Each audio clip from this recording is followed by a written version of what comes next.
नमस्कार, केबी न्यूज़ देख रहे हैं आप। केबी न्यूज़ खबर आपकी में आपका स्वागत है। खबर आजकल में आज हम तो चर्चा लगातार पौड़ी गढ़वाल की संसदीय सीट की ही करेंगे, क्योंकि हम लोग चैनल चलाते हैं कोटद्वार बाबर से, और कोटद्वार बाबर आता है पौड़ी गढ़वाल की संसदीय सीट में, जहां पे अनिल बलूनी ने परसों शुरुआत की कोटद्वार में। कौड़िया से लेकर झंडा चौक तक उनकी रैली निकली और उस रैली का वीडियो हमने आपको डाल दिया। लेकिन आपको हम डालेंगे अब इस चुनावी रैली की इनसाइड स्टोरी की खबर डालेंगे। पौड़ी गढ़वाल की संसदीय सीट में जिस तरह से शुरुआत हुई है और जिस तरह के घटनाक्रम हो रहे हैं, तो आप चौंक जाएंगे।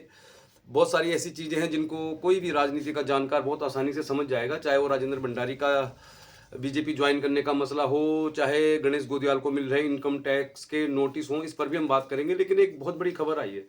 अब थोड़ा सा हम स्थानीय खबरों को तवज्जो नहीं दे पा रहे हैं आजकल, क्योंकि इस समय जो देश की दशा दिशा बदलने वाला चुनाव है 2024 का, ये बहुत कुछ तय करेगा कि आने वाले समय में देश की क्या स्थिति होने वाली है। और चूंकि सब लोग जानना चाहते हैं क्या कुछ हो रहा है। अब पौड़ी गढ़वाल की संसदीय सीट की बात करें या पौड़ी गढ़वाल के अलावा उत्तराखंड की 5 संसदीय सीटों की बात करें, तो अब चूंकि नेशनल मीडिया है उसके पास तो पूरे देश भर की 543 सीटें हैं। इसके अलावा उनको बहुत सारे अपने एजेंडे भी सफल करने होते हैं। तो आप ये मान के चलिए, जैसा हम लगातार आपको कहते हैं, राजनीति संभावनाओं का खेल है।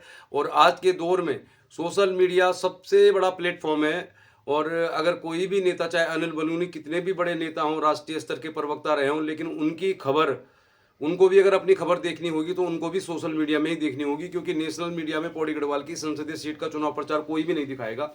अब गणेश गोदियाल हों, चाहे अनिल बलूनी हों, चाहे बीजेपी के समर्थक हों, चाहे कांग्रेस के समर्थक हों, चाहे वो लोग जो टकटकी लगाए बैठे हुए हैं कि कौन जीत रहा है कौन हार रहा है, सभी को देखना पड़ेगा नेशनल मीडिया के बजाय सोशल मीडिया में जो भी खबरें आती हैं वो लगभग ऑथेंटिक होती हैं। उसका कारण यही है कि अगर हम आपको खबर दिखा रहे हैं कुछ भी, तो उस खबर को कितने लोग देख रहे हैं, उस खबर पे क्या कमेंट आ रहा है, आप आसानी से देख सकते हैं। और नेशनल मीडिया में ऐसा नहीं होता है। नेशनल मीडिया में तो जो एंकर हैं वो एक आपको खबर दिखाएंगे, कुछ लोगों के साथ बहस करा देंगे, लेकिन आपको मालूम कभी नहीं चलेगा कि उस खबर को कितने लोग देख रहे थे, कितने बीजेपी वाले देख रहे थे, कितने कांग्रेस वाले देख रहे थे। तो सोशल मीडिया का बहुत बड़ा रोल है इस चुनाव में।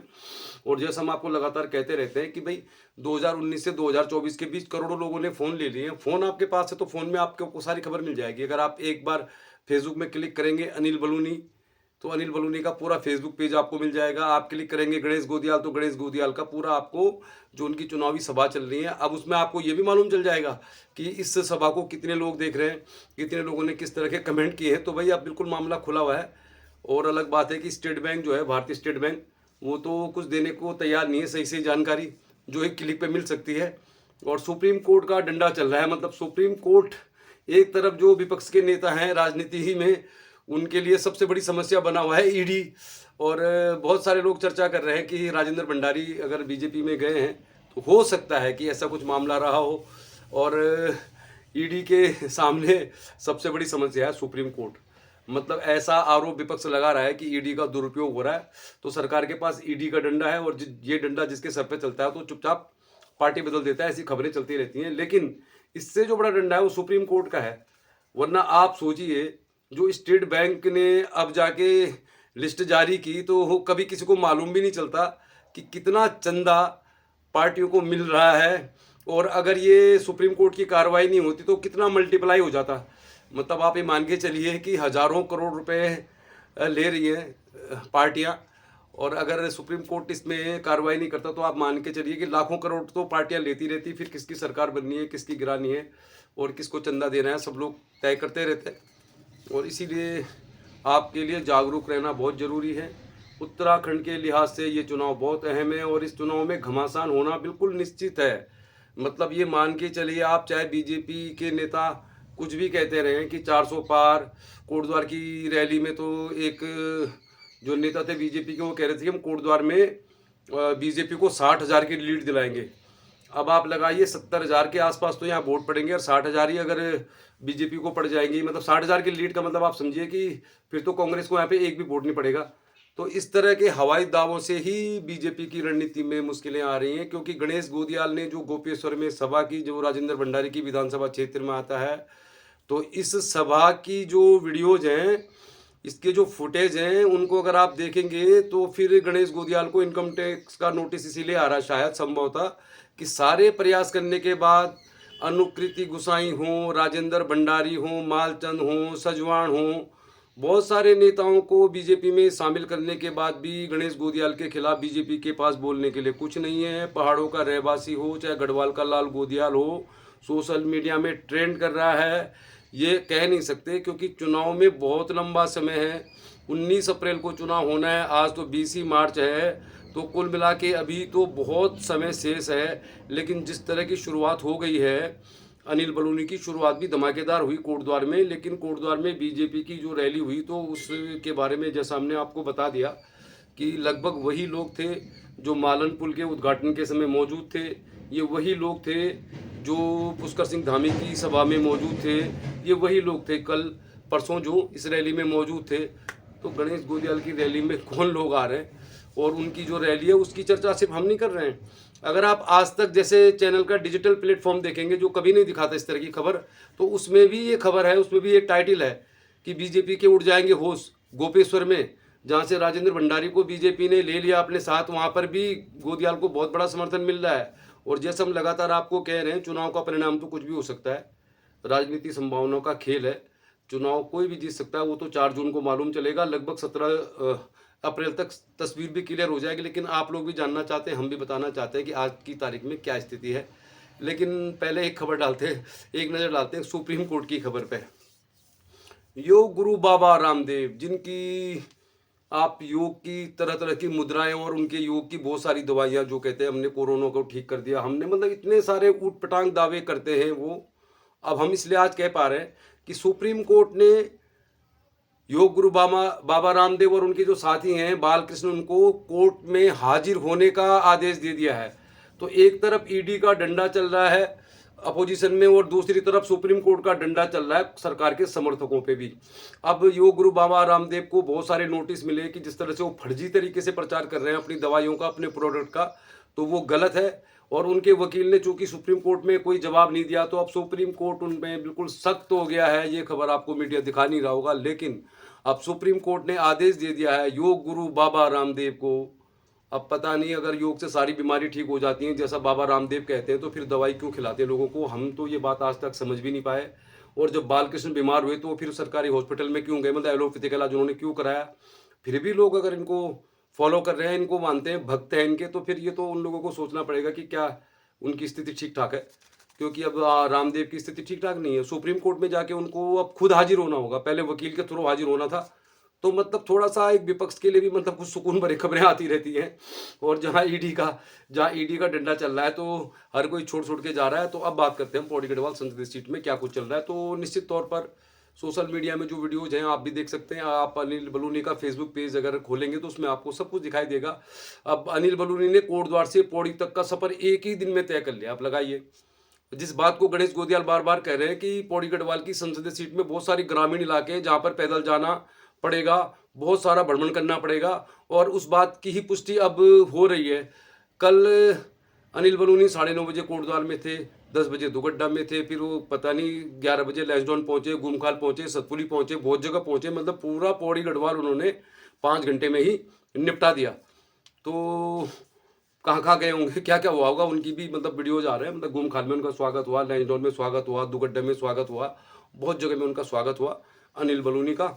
और अनिल बलूनी की सारी सभाओं पे भारी पड़ रही है गोपेश्वर में गणेश गोदियाल की सभा। और ये हम नहीं कह रहे हैं, ये आप देख लीजिए, अगर आप आसानी से देख सकते हैं यूट्यूब में या फेसबुक में।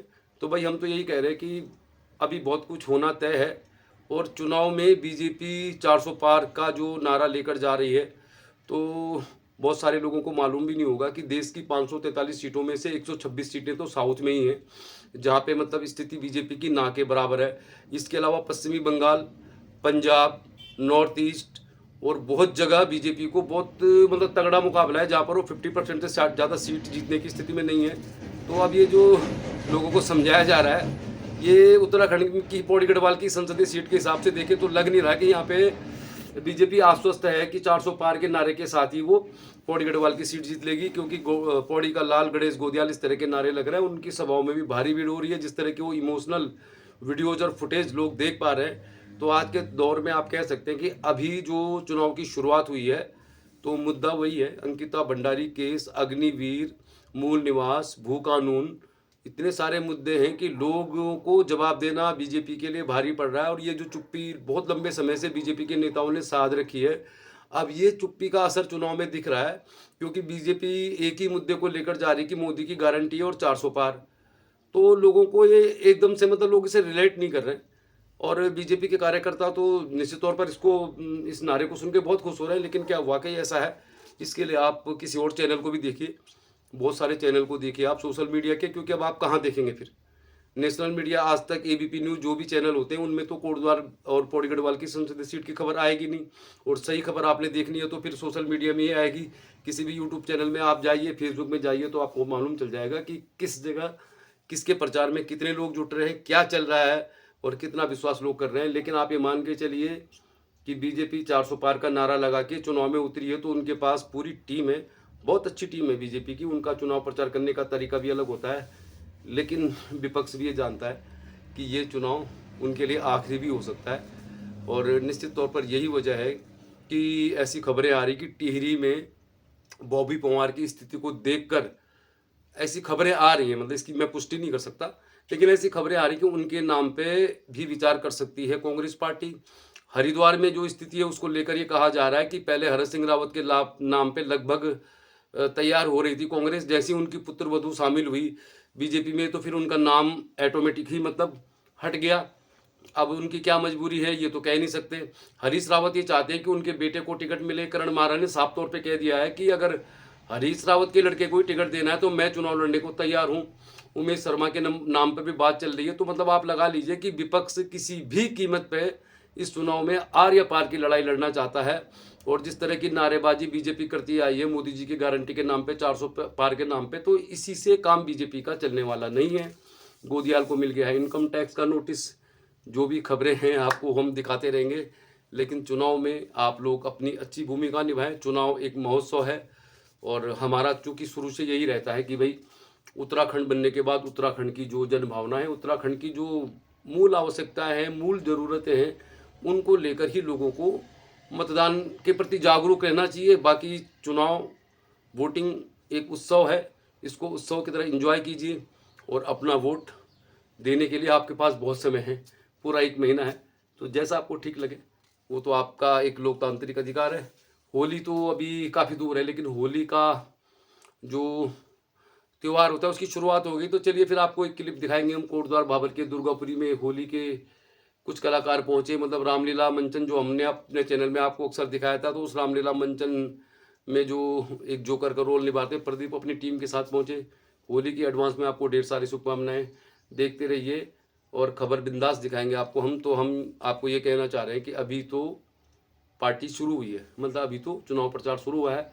हर गुजरते दिन के साथ जो भी अपडेट होगा उससे आपको रूबरू कराते रहेंगे। तो देखते रहिए केवी न्यूज, खबर आपकी।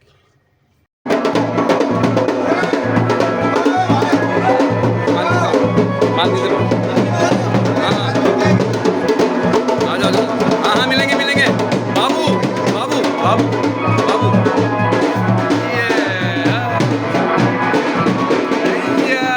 बाबू गजब बाबू गजब बाबू गजब। ये हमारा बाबू है, बाबू है।